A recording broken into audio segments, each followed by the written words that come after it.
Alright, I want to do a couple of updates on my updates. This guy hasn't had any inquiries yet, and I'm just kind of surprised. He's a lovely, lovely male, very interactive. I marked him as needy, definitely wants a lot of attention, follows you everywhere, very puppy dog-like.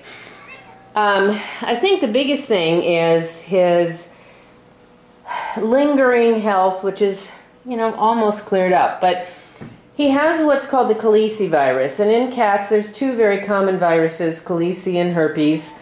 They both can hang on for a very long time and can sometimes be carried latent for life. Cats get vaccines against them to protect them from these viruses, but of course the cats that were outside and strays, they didn't get those vaccines until kind of after the fact. So what happened with him is he came in, you'll see the early videos, with some sneezing and a red eye, etc., etc. And that has just about stopped. Certainly the eye is all cleared up. But because of the length of time that he was sneezing, the number of weeks, maybe even into months, he really did a lot of damage to the internal lining of his nose.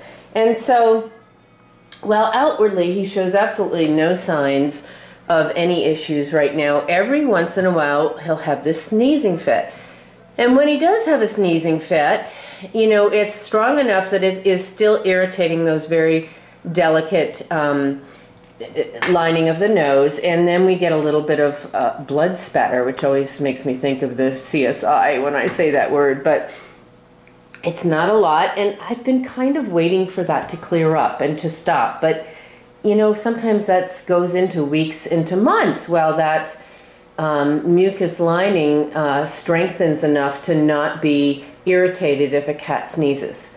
Every day we kind of clean out his cage and watch carefully. This morning there's no blood spatter on the cage, so every day it gets better. The only reason I marked him as an only cat was because of this little bit of lingering issue. And even though your cats will be vaccinated against it, and he is close to other cats here, but not physically intimate with them.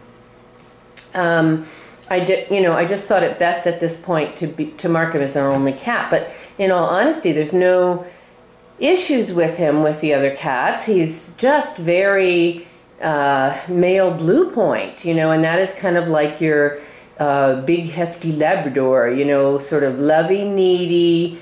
Always at your feet and ankles, definitely leg winding, definitely needs attention. Could get overstimulated if he doesn't get enough attention, sort of grabbing at ankles or hands, but with lots of attention, he's great. So a really nice cat. He's definitely ready to go home. His habits are all great. His litter box is very neat. His eating is good. He's not fussy about what he eats. He's not a super active scratcher. He's curious, he talks, he is, not a total dum-dum. Sometimes the blue points are a little bit on the, well, I shouldn't say that. I shouldn't say that on camera. But he's, he's just a good guy. And again, that only cat thing is kind of up to you. I mean, I think it's probably safest for a couple months going in to the adoption, but I don't think by any means it's a forever thing that he has to be an only cat. I think he just has no politics. He's very blue point in that sense of no politics.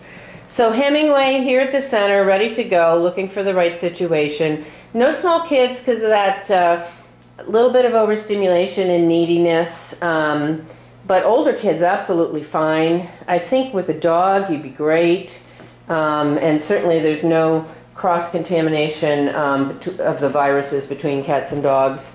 So lovely, lovely, stocky, outgoing boy.